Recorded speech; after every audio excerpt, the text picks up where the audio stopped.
তোমাকে বলে রাখি, তোমার রব কি দিয়েছে তোমাকে?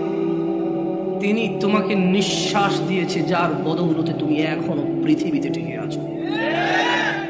যদি তোমার রব তোমার থেকে এই নিঃশ্বাসটুকু ছিনে নেয়, তোমার শরীরটা 24 ঘন্টার ভিতরে ঘৃণিত হয়ে যাবে। কেউ সোজা মুখে তাকাবে না, নাকে কাপড় দিয়ে তোমার দিকে তাকাবে। নয়াপাড়ার রিক্সার ড্রাইভার, ফসলি জমিনের শ্রমিক, গার্মেন্টসে কাজ করা বোনেরা আমার, অথবা গার্মেন্টসে কাজ করা ভাইয়েরা আমার, যাদের ঘরে ফ্রিজ নেই, টিভি নেই, সোফা, আলমারি, খাট, কোনো কিছু নেই, যাদের ঘরে কিছুই নেই, তাদের বলতে চাই, তোমার নাক থেকে নিঃশ্বাসটুকু চলে গেলে ওই স্বর্ণের খাট পালং তুমি অনুভব করতে পারবে না। তোমার পূর্বে এই পৃথিবীর কেউ নিঃশ্বাস যাওয়ার পরে তার আধিপত্যের অনুভব করতে পারেনি, তুমি পারো না। জেনে রাখো নয়াপাড়ার দরিদ্র ধনীরা, তোমরা তোমাদের রবের দিকে আসো, যেখানে একজন নবী বলে, ওয়াকালা ইন্নী যাহিবুন ইলা রাব্বি সায়াহদিন, আমি আমার রবের দিকে চললাম, তিনি আমাকে অবশ্যই হিদায়াত দেবেন। তোমরা রবের দিকে যাবে তো ইনশাআল্লাহ? সময় থাকতে ফিরে আসো নয়াপাড়ার মানুষ। নয়াপাড়ার মানুষ নিজেকে মুসলিম মুখে বললে চলবে না, মুসলিম পরিচয় দিতে হবে। তোমাদের জন্য তোমাদের রবের পক্ষ থেকে সুসংবাদ রয়েছে, যারা তোমরা 5 ওয়াক্ত নামাজ আদায় করো, তোমরা যারা রবের সাথে শিরিক করো না, যারা তোমরা নবীর শিক্ষার সুন্নতের বিরুদ্ধে গিয়ে বিদআত ভালো বলে বাড়াবাড়ি করো না, তোমরা যারা নিজেকে মুসলিম বলে মুসলিম হিসেবে থাকতে প্রত্যেকটা অন্যায় অপরাধকে ঘৃণা করো, ন্যায় নীতির জন্য জীবন দিতে প্রস্তুত, তোমরা যারা, তোমাদের জন্য রবের থেকে সুসংবাদ রয়েছে। নয়াপাড়ার মানুষ, তোমাদের রব পুরো পৃথিবীর মানুষের জন্য বলছে, ইন্নাল্লাযীনা ক্বালু রাব্বুনাল্লাহ, নিশ্চয়ই যারা বলে আমাদের রব আল্লাহ, সুম্মা ইসতাকামু, অতঃপর ওই কথার উপরে দৃঢ় অটল থাকে, তাতানাজ্জালু আলাইহিমুল মালাইকা, যারা বলে আমাদের রব হচ্ছে আল্লাহ, এই কথার উপর যারা অটল অবিচল থাকে, আল্লাহ বলছে তাতানাজ্জালু আলাইহিমুল মালাইকা, আল্লাহ এই লোকগুলোর জন্য ফেরেশতা নাজিল করে। ফেরেশতারা ওদেরকে বলে, আল্লাহ তাখাফু, তোমরা ভীত হয়ো না, কিচ্ছু করতে পারবে না কেউ তোমাদের।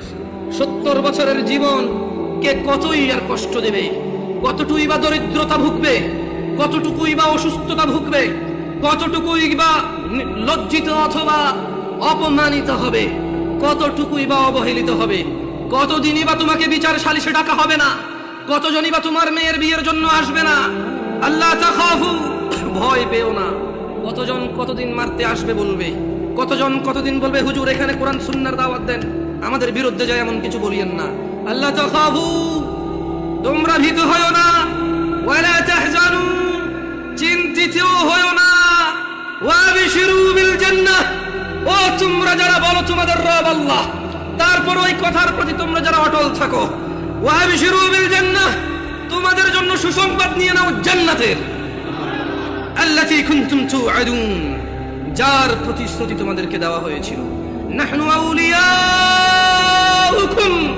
ফিল হায়াতিদ দুনিয়া ওয়া ফিল আখিরাহ, ও তোমরা যারা বলো আল্লাহ আমাদের রব এবং সেই কথায় অটল থাকো, তোমাদের বন্ধু এমপি নয়, মন্ত্রী নয়, তোমাদের বন্ধু এই এলাকার ধনী ব্যক্তি নয়, জজ নয়, ব্যারিস্টার নয়, পুলিশ নয়, র্যাব নয়, আর্মি নয়।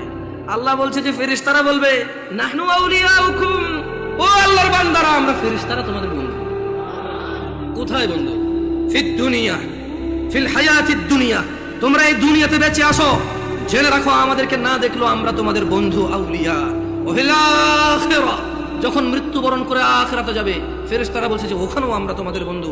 ওয়া লাকুম ফিহা মা তাশতাহি আনফুসুকুম ওয়া লাকুম ফিহা মা তাদউন, আর সেখানে তোমাদের জন্য থাকবে যা কিছু তোমাদের মন চাইবে, এবং সেখানে তোমাদের জন্য থাকবে না যা তোমরা দাবি করবে। মানে যারা বলবে যে আল্লাহ আমাদের রব, এরপর 5 ওয়াক্ত নামাজ পড়ে এটাকে সাক্ষ্য দিবে, প্রত্যেক ওই অন্যায় কাজ থেকে নিজেকে বিরত রাখার সর্বোচ্চ চেষ্টা করবে, কোন অন্যায় লিপ্ত হলে সঙ্গে সঙ্গে ক্ষমা চেয়ে অনুতপ্ত হয়ে সে অন্যায় থেকে ফিরে আসবে, আর বেশি বেশি আল্লাহর প্রশংসা করবে, বেশি বেশি নিজের প্রতি যে অনুগ্রহ তার স্বীকৃতি দিবে, আল্লাহ যে অনুগ্রহ করেছে, পিতা মাতা আত্মীয় স্বজন সব দিকে খেয়াল রাখবে। ফেরেশতারা বলছে তোমাদের বন্ধু আমরা দুনিয়াতে, আখিরাতে।